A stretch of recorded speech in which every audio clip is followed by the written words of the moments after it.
The tavern bustles with life as the evening crowd fills every wooden bench and rickety stool.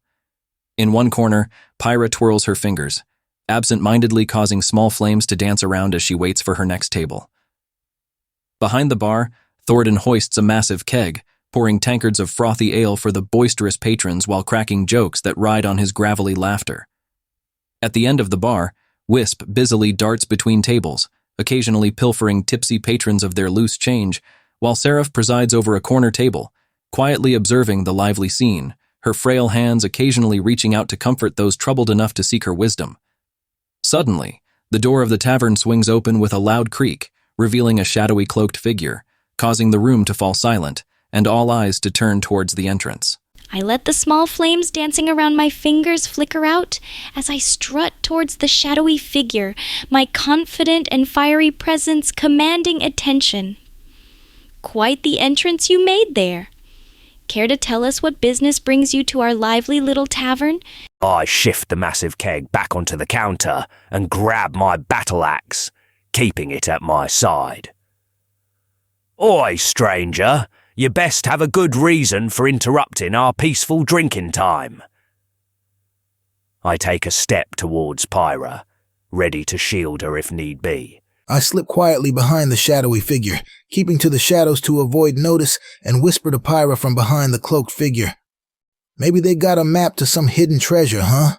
I rise slowly from my corner table and glide across the tavern floor, my uncanny presence causing a slight chill to permeate the air. Stopping a few paces away from the cloaked figure, I softly speak. All souls are travellers in the end. What path brings you to this threshold between shadow and flame? The shadowy figure hesitates for a moment before pushing back the hood, revealing a twisted visage marked by scars and eyes filled with desperation. His voice rasps out, "My family. They're trapped in the old ruins, taken by dark sorcery. I beg of you, I need brave souls to help rescue them before it's too late." The temperature in the room seems to drop as the patrons murmur amongst themselves, casting wary glances at the adventurers. Thoradin's grip tightens on his axe. Pyra's eyes narrow with determination, Wisp twitches with curiosity, and Seraph's enigmatic smile widens slightly, each sensing that this plea for help might be the harbinger of a dark, perilous journey ahead. I step even closer to the man, my eyes blazing with intensity. With a flick of my wrist, I conjure a small but fierce flame that hovers above my palm as I speak. Dark sorcery, you say? We're no strangers to peril. Lead us to these ruins. We'll burn away the shadows trapping your family. I glare suspiciously at the man, eyes narrowing as I take a step closer to Pyra. If ye be tricking us, you'll face my wrath, I growl, slinging the axe over my shoulder. But if your words ring true, we'll do what must be done. I quietly filch a coin from a nearby table and flip it in the air, catching it in my palm smoothly. All right, mate. You got my interest. Let's see if your tale's got some legs to it. What's the quickest way to these ruins? I fix my gaze upon the man, my eyes reflecting the solemnity of my deity's domain. With a voice as haunting as a whisper from the grave, I murmur, "Desperation is but the shadow of the grave. Show us the way, and we shall be your guides between life and death." The scarred man nods gratefully, his voice still trembling but laced with a glimmer of hope. The ruins lie deep within the Whispering Woods, about a day's journey from here. A cursed aura envelops the place. Tread carefully, for the shadows within harbor many dangers. As the adventurers gather their equipment, the tavern's atmosphere buzzes with a mixture of awe and dread. The old wooden door creaks once more as the adventurers collectively step outside, lantern light casting long shadows across the cobblestone path that leads into the murky, foreboding forest ahead. I stride out of the tavern, my confidence pulsating like an intensified flame. I conjure a small orb of fire to hover above us, illuminating our path as I turn to my companions with a determined grin. Stay close, everyone. We're lighting up the darkness tonight. I step outside the tavern, keeping a firm grip on my battle axe, and scan the tree line for any movement. Aye, stay vigilant.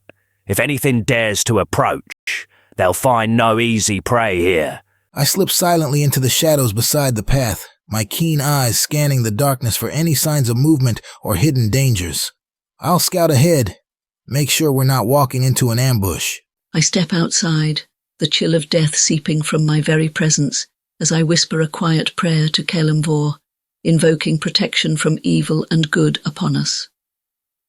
In the shadows of despair, we find the strength to guide lost souls back to the light.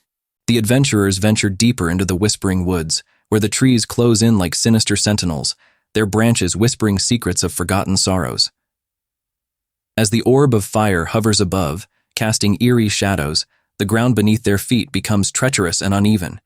Suddenly, a chilling wail pierces the silence, and ghostly apparitions start manifesting from the mist, their hollow, haunting eyes filled with malice. Without warning, one apparition lunges at Thoradin, sharp ghostly claws aimed at his chest. With a quick snap of my fingers, I conjure an arc of searing hot flames and launch it at the ghostly apparition attacking Thoradin. Back to the shadows with you, Spectre! I plant my feet firmly and raise my battle axe to block the ghostly claws, pivoting my body to absorb the impact and protect my chest. Ye picked the wrong dwarf to haunt, spirit! I press myself against a nearby tree, using its shadows to blend in, then quickly pull out a small vial of holy water and hurl it at the ghostly apparition attacking Thoradin. Let's see if this spirit likes a splash of the divine. I raise my arm, feeling the chill of the grave coil around my fingers, and cast Turn Undead, my voice echoing with the authority of Kelemvor. Begone, restless spirits. Return to the void from whence you came. Thoradin's axe blocks the spectral claws, just as Pyra's arc of flame sears through the ghostly apparition, causing it to dissipate with an ethereal scream. Seraph's voice resonates with divine power, causing the remaining apparitions to recoil in fear and flee back into the misty darkness. Wisp's vial of holy water splashes harmlessly onto the forest floor as the apparitions vanish, leaving the group in a shaken, eerie silence. As the mist parts, a decrepit stone archway emerges ahead, shrouded in darkness, marking the entrance to the sinister ruins. A sense of foreboding seeps into their bones, and the air becomes dense with the weight of ancient curses. The sight of the stone archway charges my veins with anticipatory fire. I move forward, leading our group to the archway's foreboding threshold. Raising my hand, I conjure a swirling vortex of fire that dances within my palm, using it to light the way ahead as I speak. Prepare yourselves. Whatever dark magic lingers here, we'll burn it to cinders. I march towards the decrepit stone archway, keeping my battle axe at the ready, while using my free hand to steady myself on the uneven ground. Stay close and keep your wits about you. We're not done fighting yet. I duck low, slipping into the narrow gaps between the twisted trees and underbrush, my ears sharp for any whispers of danger as I silently make my way up to the decrepit stone archway. I'll scout ahead and see if there's anything nasty waiting for us. I murmur softly, more to myself than anyone else. I glide towards the decrepit stone archway, my presence exuding an unsettling calm. As I reach the threshold, I gently brush my fingers against the cold, ancient stone, invoking detect magic to sense any lingering curses or enchantments. The shadows of the past leave their marks. Let us uncover what festers within this dark haven. The adventurers' tension mounts as they press towards the decrepit stone archway. Pyra's flame casts a flickering light that dances eerily across the ancient carvings, revealing symbols of unknown but ominous origin. As Seraph's spell activates, she senses a palpable aura of dark enchantments veiling the archway, its malevolence seeming to pulse with each heartbeat. Suddenly, the ground beneath their feet trembles, and grotesque, clawed hands burst from the earth, grasping at their ankles with deathly cold grips. A chilling voice echoes from the darkness. "Intruders, you shall serve as sacrifices to our eternal sorrow." With a furious flick of my wrist, I conjure a ring of fire around us, forcing the clawed hands to withdraw from the searing heat. This sorrow ends today. I plant my feet firmly and swing my battle axe in a wide arc, aiming to sever the clawed hands that dare to grasp at my ankles. You won't be taking us that easily, cursed ground. I leap nimbly onto a nearby rock, avoiding the clawed hands grasping at us from the ground, and scan the area for the source of the chilling voice. Gotta find who's pulling the strings around here. I thrust my staff into the ground, calling upon Kelemvor's power to cast spirit guardians, summoning spectral protectors to deter these foul entities. Those who cling to cursed soil shall find no refuge from the judgment of the dead. As Pyra's ring of fire forces the clawed hands to recoil with sizzling screams, the foul stench of burnt flesh permeates the air. Thoradin's powerful swing cleaves through the remaining hands, scattering dismembered fingers across the ground. Wisp's sharp eyes catch a glimpse of a shadowy figure chanting sinister incantations behind a crumbling statue deeper within the ruins, its skeletal frame flickering in the dim light. Seraph's spectral guardians circle the group, their ethereal forms striking down any clawed hands that dare to regenerate from the cursed earth. The chant from the shadowy figure grows louder, and a vortex of dark energy begins to form, hinting at a looming, malevolent force that threatens to engulf the adventurers. I lock my gaze on the shadowy figure behind the crumbling statue and step forward. With a sweeping motion of my arm, I release a blazing fireball directly towards the chanting enemy, aiming to disrupt their incantations and engulf them in flames. Let's see you chant through an inferno. I charge towards the shadowy figure behind the crumbling statue, my battle axe gleaming in the firelight. With a roar, I leap towards them, bringing my axe down in a powerful overhead strike. You'll regret ever messing with us. Seeing the shadowy figure behind the statue, I tiptoe through the chaos, using the flickering shadows cast by the fire and the spectral guardians to mask my approach. Once close enough, I swiftly draw my dagger and prepare to strike at the figure's back, hoping to catch them by surprise. "Say goodnight, ghoulie," I whisper menacingly. With the shadowy figure's dark incantations growing louder, I extend my hand and close my eyes, summoning the divine power of Kelemvor. Channeling this energy, I cast silence on the area surrounding the chanting figure, aiming to disrupt the malevolent spell. In the absence of sound, may your dark whispers wither and die. The fireball erupts from Pyra's hand, racing towards the shadowy figure.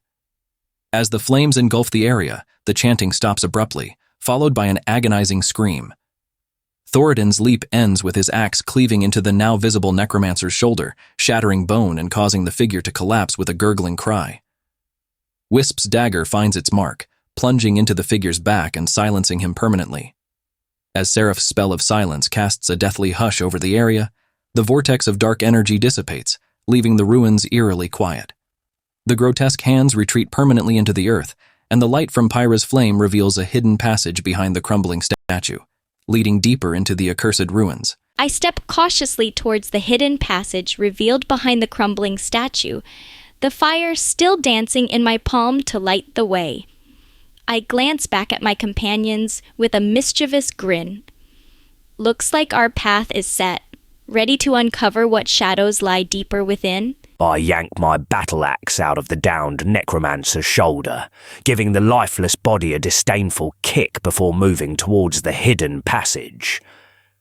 Let's march on then.